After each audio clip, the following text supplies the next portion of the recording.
Welcome back to the kitchen. Today we're going to be making a luxurious, creamy, rich chocolate cheesecake. The ingredients list for chocolate cheesecake is pretty simple, but there are some adjustments you can make depending on the chocolate flavor you want in your cheesecake. So let's go over those ingredients. The ingredients for our chocolate cheesecake includes 24 ounces or three 8-ounce blocks of cream cheese at room temperature, 1 3/4 cup sugar, 3/4 cup cocoa powder, and this is baking cocoa powder, 1 cup sour cream at room temperature, 4 eggs at room temperature, 1 teaspoon vanilla, 1/3 teaspoon cinnamon, 1/8 teaspoon salt. In addition to those, we need 1 3/4 cup chocolate. Now, this is where you can make adjustments to how rich you want your chocolate cheesecake. You can use part of it as dark chocolate and part of it as semi sweet chocolate. You could go all dark chocolate. You're not going to get that sweet cheesecake, the sweetness in your cheesecake. But if that's what you're looking for, go for it. Um, if you want a more rich chocolate to this cheesecake, I would suggest doing a 1/2 cup dark chocolate and 1/4 cup semi-sweet chocolate. Now that can be in the form of chocolate chips, or you can take chocolate bars and chop them up, but you want 1 3/4 cup total.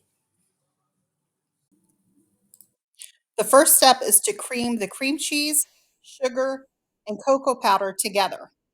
You want to start this on low, otherwise you're going to wear the cocoa powder. And you're going to cream them until they're well and combined and basically become one. You don't want any chunks of cream cheese or cocoa powder.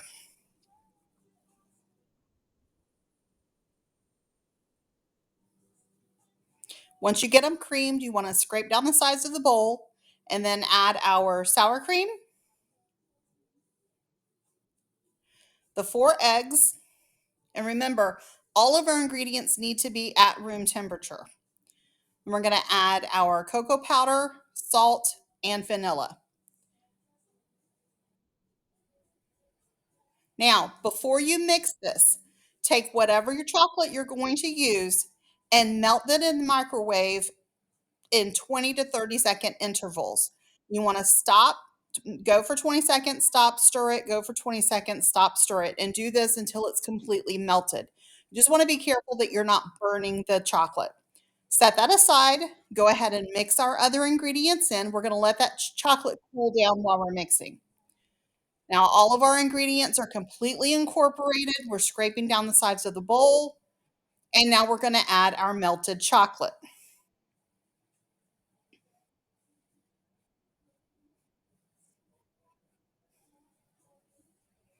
Okay, now we're going to mix that in. And again, you want to get this all well incorporated together.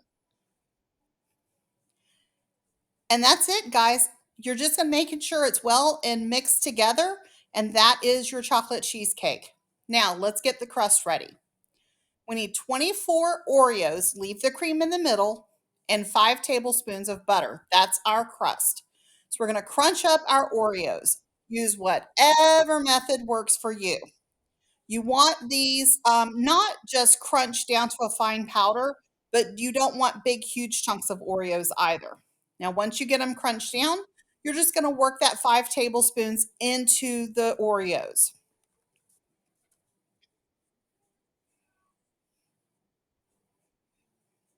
Again, using whatever method works for you. Now, once you've gotten the butter worked into the Oreos, we're going to pour that into a sprayed 9 or 10-inch springform pan. Um, we're going to press the Oreo butter mixture down into the bottom. It doesn't need to go up the sides, just the bottom is fine. But you want to press it down in there and good because this is our crust. Whatever method works for you. I'm just using the bottom of a small prep bowl. You can use, if you have a pastry tool, you can use your fingers. You can use a plastic cup. Whatever method works for you. You just want to get it good and pressed in there and pretty even. Now that we have our crust ready, we're going to go ahead and spread our cheesecake mixture onto our crust. We do want to give it a little bit of an even top. However, this cheesecake will self-level for the most part as it bakes. So just spread that creamy mixture onto our crust and we're ready to bake. Now here's where I share my secret on baking cheesecakes. First, you want a pan big enough that when you set your cheesecake pan into it, it's not touching the edges of the cheesecake pan at all. You have plenty of room because we want our cheesecake pan completely surrounded in water. Okay.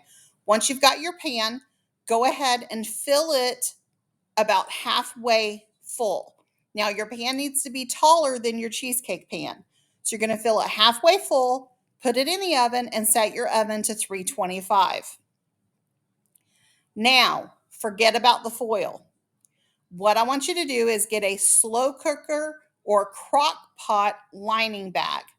We're going to use that to put our cheesecake pan in instead of the foil. This gives us a barrier between our water and our cheesecake without allowing water into our cheesecake. When you use the foil, a lot of times it just doesn't work right and you do get some water into your cheesecake crust. So using this lining bag is perfect. Just open the bag up, center the cheesecake in the middle of the bag, and then pull the sides of the bag up so that they're over the top of your cheesecake pan. Now, they may be tall enough that they're going to reach the heating element of your oven. So you either want to trim the top or just roll it down so that it's above your edge of your cheesecake pan, but not tall enough to touch the heating elements of your oven. Now our pan's ready. We're just simply going to set our cheesecake in the lining bag inside the water. We're going to bake our cheesecake for an hour and 15 minutes at 325, and then without opening the oven, just simply turn the oven off. You want it to sit there for 30 minutes. Then you have a perfectly baked cheesecake. Now don't take it out of the bag. Simply pull the bag sides up, give a little twist on the top. We're going to refrigerate this. And the bag just acts as a barrier between your refrigeration and the cheesecake. You want to refrigerate it for a minimum of 2 hours, but it's preferable to refrigerate it overnight. Now that we've refrigerated our cheesecake overnight, we're ready to take it out of the bag. Simply take it out of the bag, take the outer ring off, and we're ready to take the cheesecake off of the bottom of that springform pan. And since we've set overnight in the refrigerator, it's going to be easy to do. Simply take a plate or cake board, put it over the top of the cheesecake, and flip it over. Now, our cheesecake is super cold, so it's not going to damage the cheesecake in any way. Then we're going to take a butter knife and just loosen the bottom plate. Take another plate or cake board and flip our cheesecake over. Easy peasy, your cheesecake is now ready to serve. I really hope you try this recipe. It is a wonderful, rich cheesecake that your family will absolutely love. Guys, if you have any questions or any recipes that you want me to try or any methods of food preservation, put that in the comments so I know what kind of content you're actually looking for. Thanks for joining me.